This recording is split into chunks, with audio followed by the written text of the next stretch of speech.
Ассаламу алейкум жакшылар, жакшы адамдар, амансыздарбы, арбаңыздар. Эмне жөнүндө сөз кылабыз? Биз адамдар ар түрдүбүз, ар кылбыз. Ар кандайбыз? Жекече менин бир байкаганым, кээ бир адамдар бар, жашоосунда болуп аткан ар бир нерседен, ар бир окуядан кандайдыр бир жашыруун бир маанини издей беришет да. Кичине эле бир нерсени өзүнчө бир чоңойтуп, татаалдантып, бул өзү эмне, бул өзү кандай деп эзгилей берет. Беймаани нерседен бир маани тапканга аракет кыла берген адамдар бар. Негизи изденүү, кандайдыр бир маанини тапканга аракет кылуу бул өзү мындай жаман деде сапат эмес. Бирок кеп Аллах субханаху ва тааланын мурдатан буйруп койгон, адамдын баягы тагдырына буйруп койгон жазмыш деп коет го. Ошол тагдыры тууралуу кеп болгондо, пенденин жөнү жок эле, ыксыз эле изденүүсү, Аллахтын ишин дагы лупа менен карап, керексиз эле бир суроолорду берип, бир чукулоосу, эзгилемеи, жумшак айтканда, мындай дурус эмес, жакшы эмес. Жашоосунда бир көйгөй болсо, кандайдыр бир сыноо келсе, кыйынчылык келсе, эмне үчүн ошол нерсе менин башыма туш келиши керек? Эмне үчүн ошону мен көрүшүм керек? Эмнеге ушуну мен мындай бир кабыл алышым керек? Эгер мен тигини кылбаганда мындай болмок эмес эле. Эгер мен антпегенде тигиндей болмок эмес болчу деп наалып жашагандар бар. Жашоосунда өзү ушундай адамдар бар да. Өзүнө өзү ушундай беймани суроолорду берип, тагдырга наалыгандарды, даттангандарды угуп, көрүп, билип жүрөбүз. Эми кызык адамдар көп да негизичи.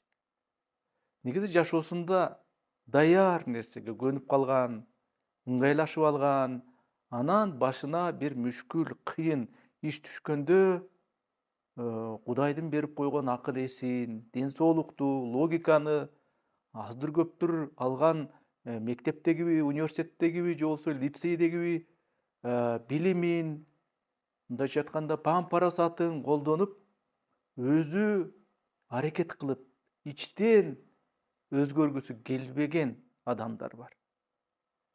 Баягы зона комфорта деп коет го. Өзүнүн ушул жагымдуу бир уясында жүрө берип, анан кыйынчылык келгенде ушинтип калган адамдар бар. Аракет кылбайт, өзүнүн ички потенциалын, Аллахтын берген мүмкүнчүлүктөрүн колдонбойт. Алар кыймылдабай эле отура беришсе, алардын ордуна бирөө келип сүф деп дем салып койсо, маселен, же бир мындай тумар-сумар чийип берсе эле, анан баары заматта сыйкырдуу түрдө өзүнөн өзү мындай жакшы болуп кетсе дегендей кылышат. Башкача айтканда, ошондой адамдар эмгектенүүнү, мээнеттенүүнү каалашпайт. Бирок бир сыйкырды күтүшөт, кереметти күтүшөт. Орусча айтканда чудону күтүшөт. Ошол нерселер болсо эле, проблемасы шапа-шупа чечилип калса эле, мына ошондойду күтүшөт. Мына ушул маселеге байланыштуу бир икаяны мен кыстара кетпесем болбойт. Анын мааниси мындай: башка бир YouTube'дан же башка маалымат булактарынан бир угуп эле жүргөн болушуңар керек. Ал икаянын мазмуну мындай: өткөн байыркы бир замандарда бир падыша болгон экен да. Анан падыша болгондон кийин падышанын падышачылыгы болот дегендей, эли болот, кому болот. Анан ошол падышачылыктын жан-жакасында токойдо бир жапайы бир уруу жашаган экен. Варвар сыяктуу ушундай бир уруу экен да. Ал жапайы уруу падышанын элине маал менен кол салып турат экен. Падыша болсо албетте мындай өзү коргоп, элин коргоп, коргонуп дегендей тез жапайылардан мындай коргонуу максатында согушканга аргасыз болот экен. Ошол падышанын жанында такыба, өтө бир кудайчыл, ар бир нерседен бир жакшылык издеген, позитивдүү ойлонгон бир вазири, акылман кеңешчиси бар экен. Анан падышанын адаты бар экен. токойго такай мындай бир анча мынчада аңуулап турмай адаты бар экен. Ал адаты өөрчүп өнүгүп, анан мындай тез аңчылыкка чыгып турмай адат күтүптүр да. Анан бир күнү курал жарагын камдап, кылычын курчутуп атып, анан баягы кокусунан өзүнүн колунун баягы баш бармагын кесип алат. Кыскасы ал падыша бармагынан ажырап калат. Анан оорунун азабынан жаны көзүнө көрүнүп, падыша катуу ачууланып, айланасындагылардын баарын каарып, анан кыйкырып өкүрө баштайт. Ошондо жанагы жанында жүрчү динчил, кудайчыл, такыба вазири кеңешчиси падышаны соорутууга аракет кылат. Ой, урматтуу падышам, кабатыр болбоңуз. Мунун артында дагы бир жакшылык бардыр. Анткени Аллахтын ар бир ишинде, ар бир нерседе бир жакшылык болот деп өзүнүн кеңешин айтат. Анан бармагы кесилип, жаны сыздап, жакшы эмес акыбалда бармагынан ажырап кыйналып аткан падыша бул сөздү угуп ого тержини келет. Эй, сен мага жамандык каалай турбайсыңбы? Мен бул жерде бармагымдан ажырап майып болуп атсам, сен кантип муну жакшылык дейсиң? Соп-соо бүтүн турган бармагынан ажырап атсам, мында кандай жакшылык болушу мүмкүн? Желдеттер, момунун көзүн тез тазалагыла. Мен муну вазирим, кеңешчим деп жүрсөм, бул жанымда жүргөн душман турбайбы? Тезинен зынданга таштагыла деп буйрук берет. Падышанын буйругу албетте буйрук, вазирди зынданга камашат. Анан арадан бир нече күн өтөт, падыша болсо ачуусу кыйла тарагандан кийин кайра баягы жан жөкөрлөр менен баягы жапайы тайпа жашаган, уруу жашаган токойго аңчылыкка аттанат. Бирок кашайып, капыстан жанагы жапайы тайпалардын колуна түшүп калат экен. Анан бул жапайы уруунун бир өзүнчө жөрөлгөсү бар экен да. Өздөрү мындай бир кудайларга сыйынат экен, өздөрү мындай ойлоп таап алган. Ошол кудайларына багыштап адамдарды курмандыкка чалмай бир адаты бар экен, жөрөлгөсү бар экен. Анан падышаны кармарын кармап алышып, бети башын, денесин бүт карап чыгышат экен. Сырткы көрүнүшүн карап көрүшөт, өтө аспиеттеп, мындай өзүн карап жүргөн киши экен, дене башы, турпаты таптаза экен, аны карайт. Анан ошентип бул курмандык чалганга эң ылайыктуу адам экен деп табышат. Анткени ошол уруунун жөрөлгөсү боюнча курмандыкка чалына турган адамдын денесинде деги бир кемтик жок, тырык-пырыгы жок болушу керек дегендей.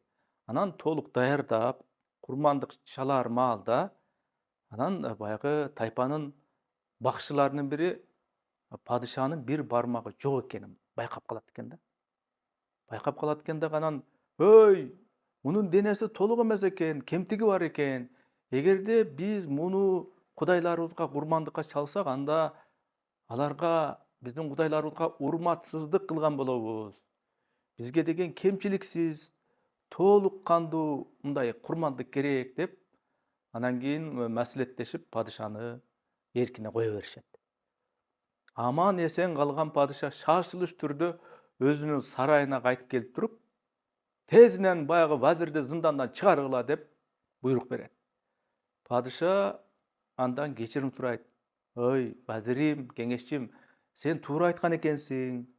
Бармагымдын кесилгенинде чоң бир жакшылык бар экен. Сен ошентип айттың эле, эң туура айтыпсың. Эгерде менин бармагым ошондо кесилбегенде, мен мына бүгүн курмандыкка чалынып, мен өзүмдүн өмүрүм менен кош айтышмакмын. Бармагыңыздын кесилишинде жакшылык бар дегениң ырас экен. Эми аныңды түшүндүм, вазирим. Бирок мен бир нерсеге акылым жетпей атат. Мен сени зынданга таштаттырарда, сен ошол зынданга таштатылышыңда да бир жакшылык бар, ушунда дагы бир жакшылык болот дебедиң беле? Мен сени болсо зынданга негизсиз эле таштатып атсам, андан кандай жакшылык болушу мүмкүн деп сурайт. Ошондо баягы кеңешчиси, вазири жылмайып туруп, "О, падышам, сиз экөөбүз дайыма чогуу жүрчү элек, бирге жүрчү элек. Анан аңчылыкка дагы чогуу чыкчубуз. Эгерде сиз мени зынданга камабаганыңызда, таштатпаганыңызда, мен сиз менен токойго ошо аң улоого бармакмын. Анан жанагы жапайы тайпалар, уруулар сизди эме бармагы жок экен деп, бул курбанчылыкка жарабайт экен деп кое бергенде, менин денем бүтүн, эч бир тырыгы, кемтиги жок. Ошону көрүп туруп анан кийин сиздин ордуңузга падышам мени ушундай кылып сиздин ордуңузга курмандыкка чалышмак. Ошондуктан менин зынданда отурганымда бул жакшылык бар дегеним ошонун өзүндө өмүрүмдү сактап калуу болбодубу деп жооп берет. Эми көрдүңүздөрбү? Ар бир нерседе бир жакшылык бар экен.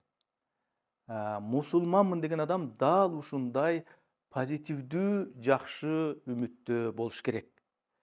Жашоосунда кандай оор, кыйын нерсеге кабылбасын, мына ушунун артында Кудайдын, Аллахтын бир жакшылыгы турат деп жакшыга күмөн кылышы керек. Пайгамбарыбыз саллаллаху алейхи вассаламдын дагы ушул мааниге үндөш бир хадиси бар. Ал маани мындай: мусулмандын башына келген ар бир нерсе, ар бир иш мусулман үчүн бул жакшылык деген. Негизи мусулман адам эмне максатта жаратылат билесиңерби? Ар бир мусулман, эгер түшүнгөн болсоңор, бейиш үчүн жаратылат экен. Эч качан мусулман адам жашоодо кандай гана кыйынчылыкка кабылган чакта дагы менин жашоом ушуну менен талкаланды, эми баары ушул начар болот, чатак болот, баары оордошот деп ойлобошу керек. Анткени Кудай деген сизге ислам деген динди берди. Сизге мусулман болууну насип кылды. Демек, сиздин барар жериңиз эмне? Бейиш. Ал эми бейиш үчүн жаратылган инсандын жашоосундагы кыйынчылыктар, оорчулуктар аны биротоло кулатууга, жок кылууга тийиш эмес. Оор күнгө, өтө бир мындай мүшкүл күнгө туш болгондо мусулман адам өзүн болду, бүттү, ушуну менен баары оомин болду, мен деген ушу бир шоркелде экенмин, мен деген бир лох экенмин, мен деген колунан бир эчтеке келбеген бир байкуш бечарамын деп мындай байкуштун образына түшүп, өзүн бир ийгиликсиз сезгени бул туура эмес. Анткени адам эч убакта үмүттү үзбөш керек. Анткени үмүттү биротоло үзүп коюу бул кимдин иши? Бул деген шайтандын иши, иблистин иши. Ал шайтан, иблис Аллахтын мээриминен куулган, ал эч качан кечирилбей турган бир макулук. Дагы бир окуяны айта кетейин. Анткени ылайык болуп турат. Бир айылда бир карыя жашаптыр, анын жалгыз бир аты бар экен, жылкысы. Ошол жылкысы менен тиригилик кылчу экен. Бүт ошол жашоосун, ошол тиригилигин ошол атка байланыштуу ошондой бир тагдырга туш болуптур. Кыскасы, аты менен бүт оокатты кылчу экен. Андан күндөрдүн бир күнүндө аты качып кетет. Токойго бир кирип кетет. Ошо боюнча таппай калат атын. Анан айылдаштары жыйылып келип: "Ой, кандай жаман болду, аксакал. Сиздин жалгыз атыңыз бар эле, ошол атыңыз менен тигилик кылчу элеңиз. Эми ал атыңыздан да айрылып калдыңыз, эми кантип оокат кыласыз?" деп мындай боортолгоп кайгырышат. Карыя болсо кайгырбай, ал мындай сабырдуулук менен мунун жамандык же жакшылык экенин биз билбейбиз. Баары Аллахтын колунда деп коет. Арадан бир нече күн өтөт. Баягы качкан аты токойдон кайра бир үйүр жапайы жылкыларды ээрчитип кайтып келет. Айылдаштары болсо аны көрүп туруп: "Кудай сага бербедиби абышка? Бир эле атың бар эле, ал деген бир үйүр жылкыны ээрчитип келиптир. Кандай жакшылык" деп сүйүнүшөт. Аксакал болсо элге кошулуп барбалактап сүйүнбөйт же кайгырбайт дагы. Бир калыпта. Карыя ошондо дагы токтоо, мындай сабырдуу болуп, мунун жакшылык же жамандык экенин биз билбейбиз. Билсе бир Кудай билет. Биз билбейбиз деп баары мындай Кудайга таштап коет. Анан дагы бир нече күн өткөндөн кийин карыянын жалгыз уулу баягы жапайы аттардын бирин кармап аны үйрөтөм деп анан минип атып жыгылып бутун сындырып алат. Эл кайрадан келип каап, кандай жаман иш болду. Жалгыз уулуңуз майып болуп калды. Тиги жылкылардын келгени кесир болгон тура деп өкүнүшөт. Карыя өкүнбөйт, кайгырбайт. Бул жолу дагы бул жамандыкпы же жакшылыкпы, аны биз билбейбиз. Кудай билет, дейт. Анан көп өтпөдөй ошол өлкөдө согуш башталат. Падышанын буйругу чыгат. Анан айылдагы бардык соо, дени сак жигиттер согушка тартылышы керек деп. Карыянын уулу буту сынгандыктан үйдө калат. Анан согушка кеткендердин көбү кайтпай калат. Эл кайрадан карыяга келип, аксакалдын ушу көрөгөчтүгүнө, даанышмандыгына тан беришет. Карыя болсо мурдагыдай эле бир калыпта. Мунун артында эмне бар экенин бир Кудай билет деп жооп берип коет экен. Эми бул окуялардын мааниси, мазмуну эмнеде? Адам баласы Аллахтын жазып койгон, буйруп койгон тагдырына чын жүрөктөн ишенип, ал сыноо болобу, кыйынчылык болобу, мүшкүл болобу, балээ болобу, кандай болсо так ошондой кабыл алышы керек деген сөз да. Исламдагы 6 фарздардын бири бул эмне? Бул тагдырга ишенүү. Тагдырына кандай эмнелер жазылган болсо, кайгырып, күйпөлөктөбөй ошого муну тагдыр деп билип, ошол тагдырдын тагдыр экендигине ишенүү. Дин алымдар дагы айтат. Тагдыр бул Аллахтын сыры деп. Жараткан Аллах субханаху ва тааля баарын жашыруун, купуя бир даанышмандык, акылмандык менен жараткан да. Бул дүйнөдөгү нерселер бири-бирин толуктап турат. Эгерде жамандык болбосо, биз жакшылыктын кадырын кантип билет элек? Эгер кара түс болбосо, биз ак түстүн эмне экенин кантип биз ажыратмакпыз? Бул дүйнө карама каршылыктар менен толукталат экен да көрсө. Бирок бул деген сөз биз жамандыкты колдошубуз керек, жамандыкты даңаза кылышыбыз керек, жамандыкты норма катары кабыл алышыбыз керек дегенди билдирбейт. Анда жамандык, балээ, мүшкүл эмне үчүн жаратылган? Жамандык, андай балээ, мүшкүлдөр сиз менен биз, ушу баарыбыз ал менен күрөшүүбүз үчүн жаратылган. Эгерде сиз жашоодо кандайдыр бир кыйынчылыкка, сыноого кабылып, ката кетирип, жашоодо же бир сынсаңыз, образды айта турган болсок, турмуштун бир чуңкуруна, аңгегиде түшүп кетсеңиз, ошол жерде ыйлаган боюнча жатып албашыңыз керек. Сиз тике болуп, өйдөлөнүп, бутуңузга туруп, күрөшүңүз керек. Өзүңүздү өзүңүз өзгөртүүгө аракет кылып, ичиңиздеги потенциалды, Кудай берген мүмкүнчүлүктөрдү көрө билишиңиз керек. Мен мындан дагы чоң ийгиликтерге, бийиктиктерге жетем деп умтулушуңуз керек.